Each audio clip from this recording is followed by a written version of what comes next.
खबर बोकारो से है, जहां इलेक्ट्रो स्टील प्लांट से जुड़ा एक बेहद गंभीर मामला सामने आया है। जहां आरोप है कि पिंडरा जोड़ा थाना क्षेत्र में रहने वाले दुर्गाचरण महतो, जो कि बड़ी गाड़ी से चलाते थे, वहां उड़ीसा से माल लेकर वे इलेक्ट्रो स्टील प्लांट पहुंचे थे। तो वहीं आपको बताते चले कि माल खाली करने के दौरान उनकी तबीयत बिगड़ने के बाद मौत होने की बात उनके सामने आई है। जहां मृतक के बेटे के मुताबिक शाम को फोन पर पिता से बातचीत हुई थी और उस समय बिल्कुल वे सामान्य जो है वो बताए जा रहे हैं। और इसके बाद रात करीब 8:30 बजे बोकारो सदर अस्पताल से फोन आया कि उनकी तबीयत बिगड़ गई है और अस्पताल पहुंचने के लिए कहा गया। पिताजी बोरबिल से गाड़ी लेके इलेक्ट्रिकल खाली करने के लिए आज गया। क्या नाम? दुर्गाचरण महतो। कहाँ गए थे? Electro steel plant. हमसे 5:30 बजे बात हुआ। उसके बाद अचानक 8:30 बजे हमको फ़ोन कर रहा है वहाँ का दूसरा कोई कि आप का पिताजी का कुछ घटना हो गया है, सदर हॉस्पिटल आप पहुँचिए। हम उधर से आए हैं सदर हॉस्पिटल में आने के बाद में यहाँ देख रहे हैं तो प्लांट का एम्बुलेंस भी नहीं है, कोई नहीं है। और अंदर में जाके देख रहे हैं। और इसी खबर पर अधिक जानकारी के साथ हमारे साथ अनिल कुमार जुड़ गए हैं बोकारो से संवाददाता। तो अनिल, जिस तरीके से मामला सामने आया है, सबसे पहले आप दर्शकों को विस्तार से बताएं कि आखिर क्या कुछ खबर है।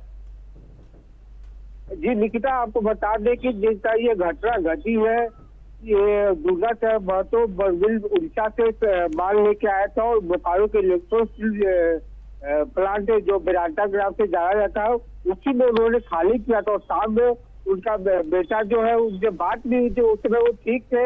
और कुछ देर बाद उनको 8:30 बजे के आसपास उनको फिर फोन आता है कि उनके पिताजी की अचानक तबीयत खराब होती है, वो हॉस्पिटल भर्ती है।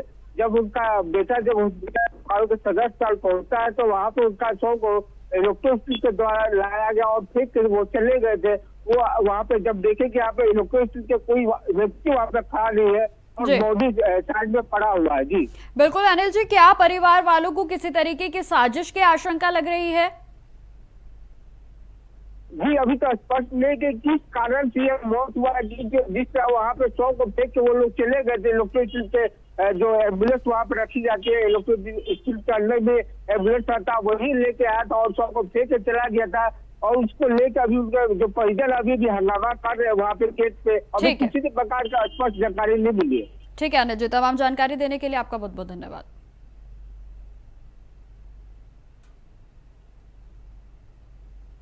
खबरों में आगे बढ़ते हैं। अब खबर रामगढ़ जिले से है, जहां बरकाकाना थाना क्षेत्र के हेहल से एक बेहद ही दर्दनाक औद्योगिक हादसा सामने आया है। आपको बता दें कि जहां स्थित छिन्नमस्तिका सीमेंट एंड इस्पात के पावर लिमिटेड प्लांट में बड़ा हादसा हो गया। आपको बताते चले कि 3 इंजीनियर्स की यहां दर्दनाक मौत हो गई।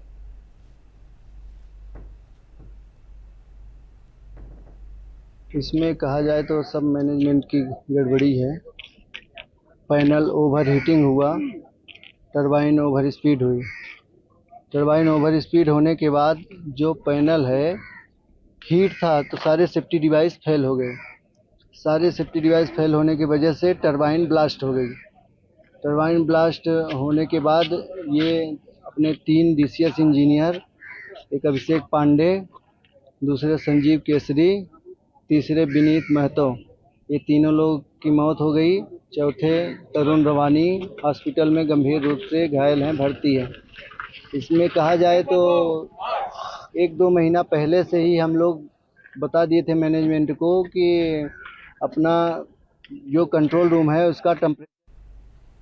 अब खबर रांची से है, जहां भारतीय जनता पार्टी के नेता प्रत्युष शाहदेव ने झारखंड की सरकार और झाबुमो कार्यकर्ताओं पर कई गंभीर आरोप लगाए हैं। उन्होंने दावा किया है कि जेपीएससी को लेकर प्रदर्शन कर रहे छात्रों पर झाबुमो कार्यकर्ताओं ने हमला किया है।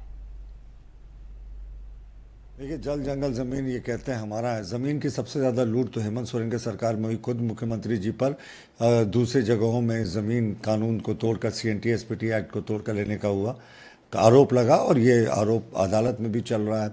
मनी लॉन्ड्रिंग का केस था, वो उस पर भी याचिका चल रही है। और जंगल की बात है तो जंगल तो इनके जो कार्यकर्ता थे वो माफिया बन गए, जंगलों को कटवा दिया गया और जल जल का क्या, प्रदूषण का स्तर है, ये किसी से छिपा नहीं है। तो इनके नारे जो हैं वो खोखले नारे हैं। और ये लोग जो कह रहे हैं एमएमडीआर बिल को लेकर जन जागरण करेंगे, हम भी जन जागरण करेंगे, बताएंगे कि किस तरीके से ये सरकार झूठ बोल रही है कि हम लोगों ने सर्वोच्च न्यायालय के आदेश को दरकिनार किया। सर्वोच्च न्यायालय के आदेश के पॉइंट 54 में स्पष्ट रूप से लिखा हुआ है कि जिस दिन राज्य सरकार के इस सेस के खिलाफ केंद्र कोई कानून बना देगी या सदन कोई कानून बना देगी, उस दिन से खबर रांची से है, जहां जेपीएससी विरोध प्रदर्शन और छात्रों पर लगातार जिस तरीके से प्रदर्शन किया जा रहा है, आरोपों को लेकर अब कांग्रेस के मीडिया प्रभारी राकेश सिन्हा की प्रतिक्रिया सामने आई है। उन्होंने क्या कुछ कहा है, आपको सुनाते हैं। 13वीं देखिए, ये बिल्कुल गंभीर विषय है। छात्रों के साथ सरकार ने 3 दौर की बैठकें भी की। आज छात्रों की यह डिमांड थी कि जेपीएससी 11वीं, 13वीं और सीजीएल परीक्षा रद्द हो, तो सरकार ने छात्रों की डिमांड पर इन परीक्षाओं को रद्द किया। अब सरकार के आदेश पर माननीय न्यायालय ने हस्तक्षेप किया और हस्तक्षेप करने के बाद सरकार